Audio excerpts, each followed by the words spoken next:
Chapter 4: Ancient Avatars of the Medieval World.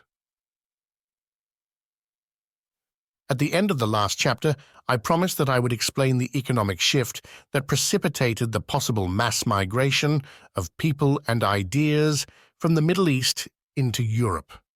However, I've decided I'll leave that until the next chapter, as I've realized it may be wise to devote a chapter to explaining how and why I can brush aside accepted history with a casual wave of my hand. Now I tend to be quite open-minded when it comes to the timeline of human history. It's not so much that I don't believe the established academic version, but more that there are other alternatives that I think are more likely, or at the very least necessary tweaks that could be made to the generally established view. One case in point, and the case that's relevant to the themes touched upon in this book, is the apparent Dark Age, which preceded the medieval period. The official version of European history goes something like this. Firstly, you have the high civilization of ancient Greece and Rome. This is then followed by a period of massive decline, generally called the Dark Ages. After this, we then have the medieval period, following which we then have a return to high civilization with the mighty Renaissance, since which humans in Europe generally haven't looked back. Now, the Dark Ages are said to have been dark because very little happened, culturally speaking, or rather, to put it a little better, the historical record is somewhat blank for the period. We have a few textual accounts written by later writers of what was said to have been going on, but it's all very scant and iffy. Since we find ourselves with this badly illuminated centuries-wide gap in the historical record, academics simply assume that there must have been something going on. Consequently, whole industries and disciplines have been built up with the sole purpose of filling this gap or speculating about it. However, the question arises, if there is so little evidence for anything actually happening, then why do we believe this period happened at all? What if we have hundreds of years of history simply inserted by hook or by crook into the historical record that were never there to begin with? In short, what if the dating system itself is wrong? Now, this isn't a thought original to me. Many modern writers have written on this topic, suggesting various amendments to the current accepted timeline, with the idea that history is wrong or confused in some way becoming increasingly common in alternative circles, if not in the world of academia itself, sadly. In fact, when historians started compiling history into its current form, about 400 or 500 years ago, the whole timeline was up for debate, the process being something of a jigsaw puzzle, with all the various pieces of history being allotted their various places in the grand scheme of things. Today, we just tend to assume that everyone has been using the same dating system from day one, but of course that was never the case. Historic texts were often dated simply in relation to the king or ruler who reigned at the time, or often not even dated at all. People during the days of the Roman Empire weren't writing 250 AD at the top of their texts, nor was anyone else for hundreds of years after that. The practice of using Anno Domini itself was said to have been started by the monk Dionysius Exiguus in the 6th century, and then popularized by the famed Venerable Bede a few centuries later. Though again, with the darkness and sparseness of the Dark Ages, it's impossible to know just how popular it was, or if that was indeed the case at all.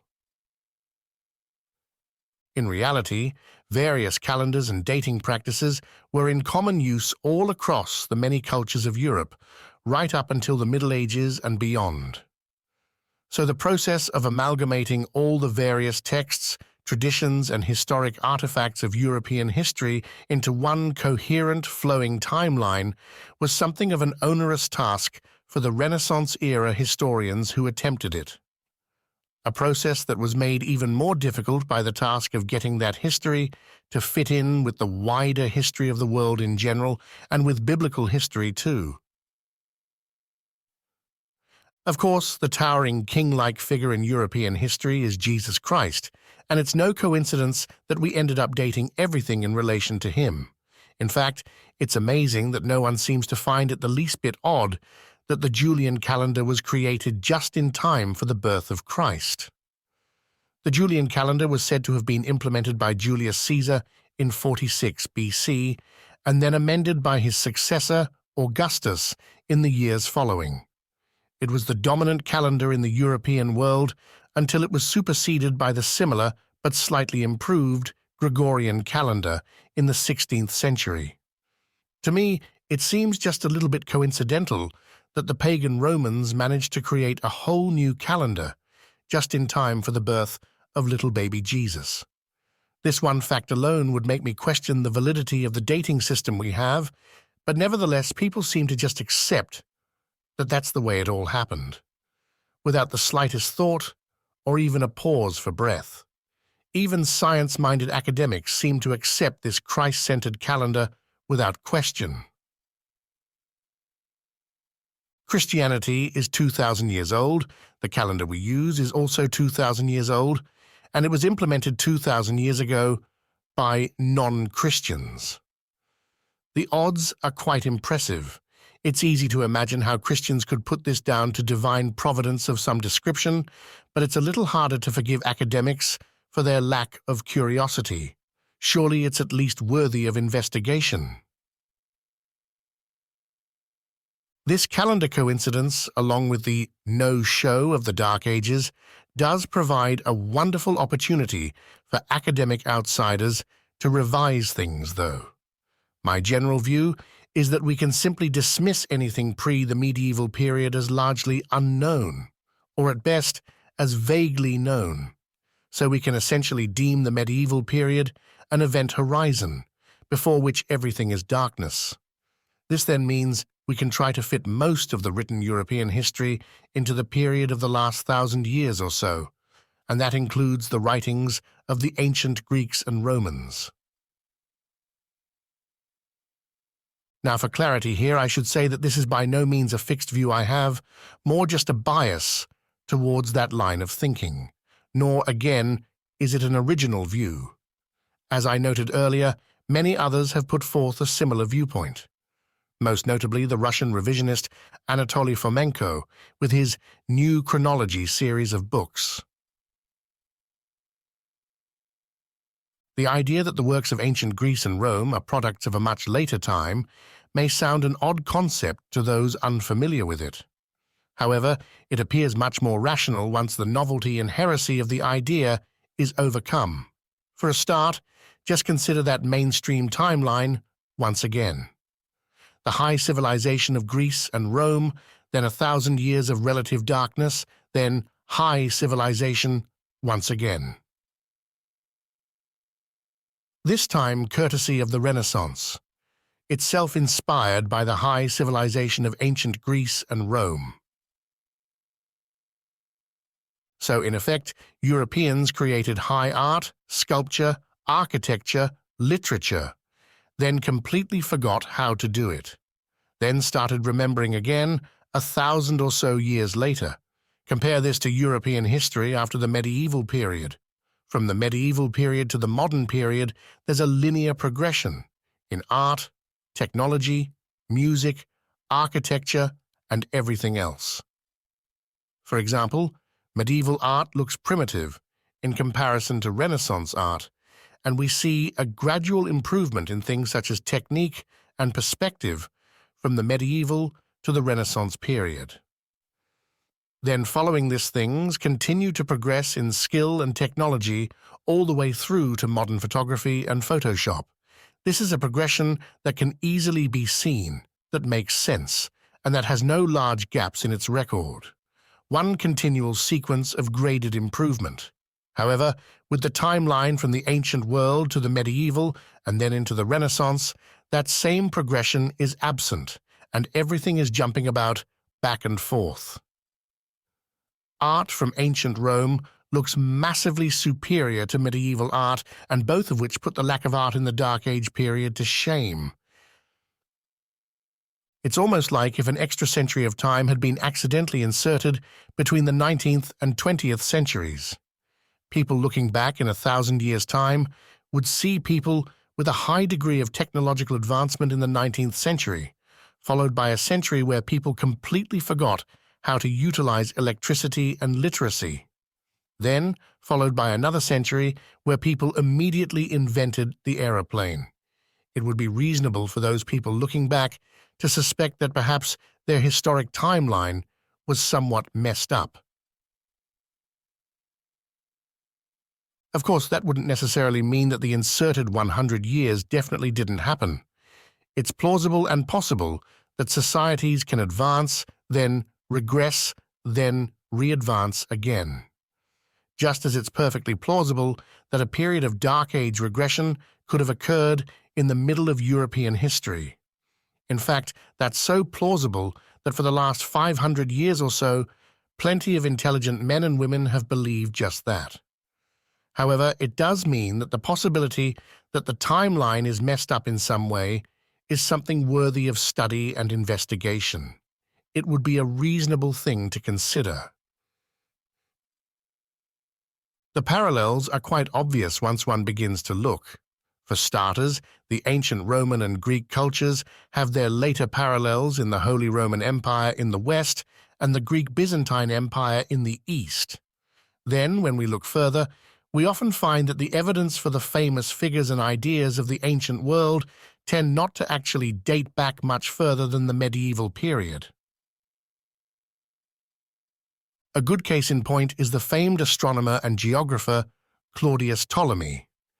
He was said to have lived in the 2nd century AD, however his famous text, the Geography, disappeared for 1,000 years after its completion. No copies from his own time have survived, but it reappeared in 13th century Byzantium. On top of this, there are no contemporary accounts of his life, nor any contemporary statues or depictions of him. It's a familiar story with most of our ancient texts. You may opine, but how could so many historians so badly misdate so much history? However, the reality is that most modern historians haven't really consciously dated anything. Rather, they have just repeated the datings handed down to them by the previous generation of historians, who in turn were handed down their datings from their previous generation, and so on and so forth. Not especially different to the way all traditions and beliefs are handed down from one generation to the next. You are told Ptolemy lived his life in the 2nd century AD, so any text or idea attributed to the man must also date from that time.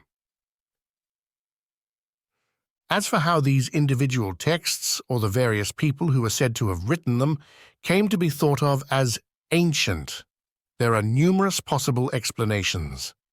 Simple mistakes, accidents, acts of fraud and fakery, wishful thinking.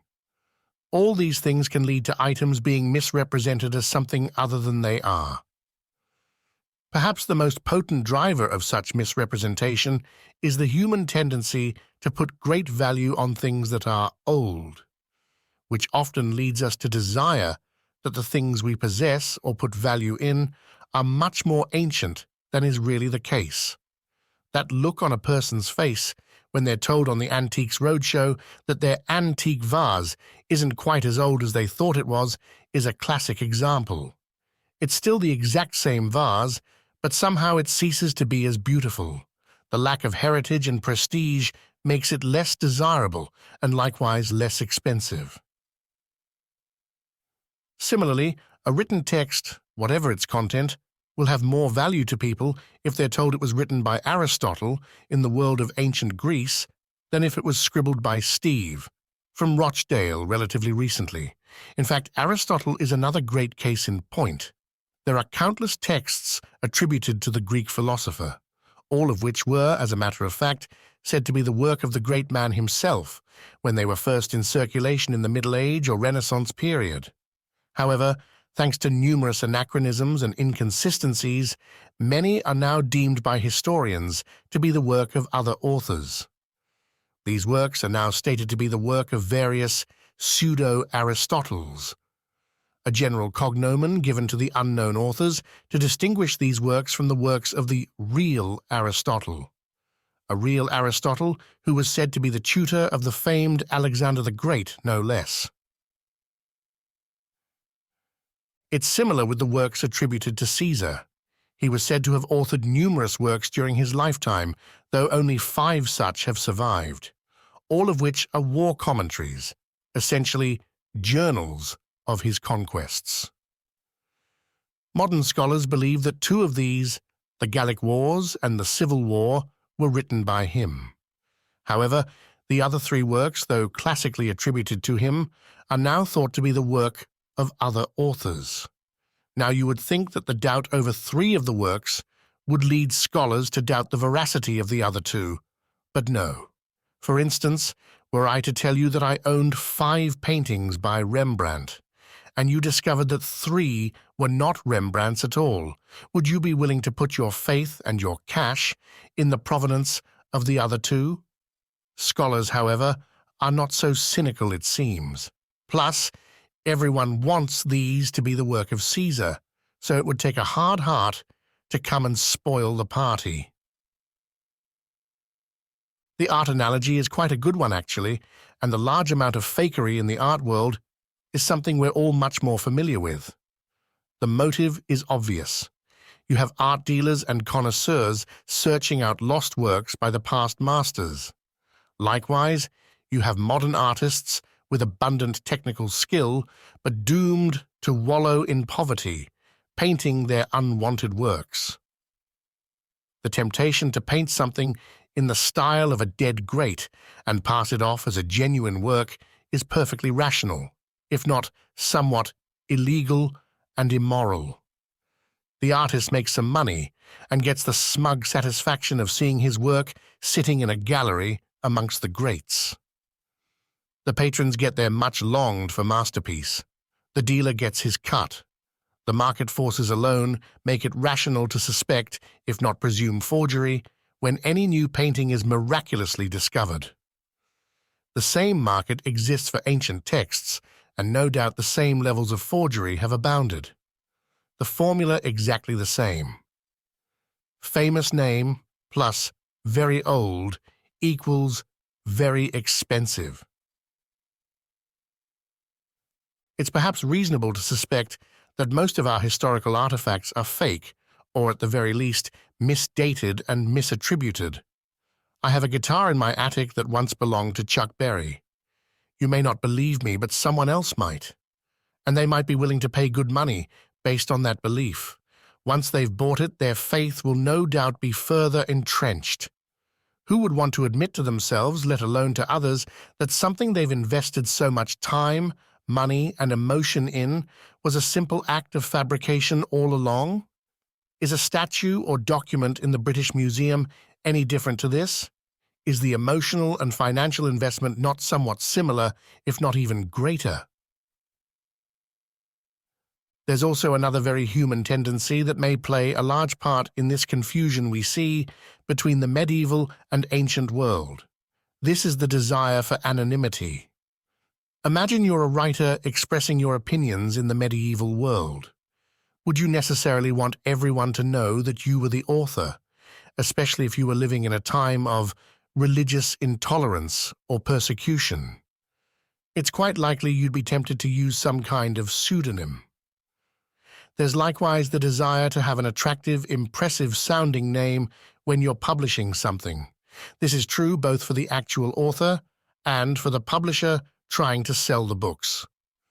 Johannes Ferrarius sounds a lot more impressive than John Smith, and no doubt would have sold a lot more volumes.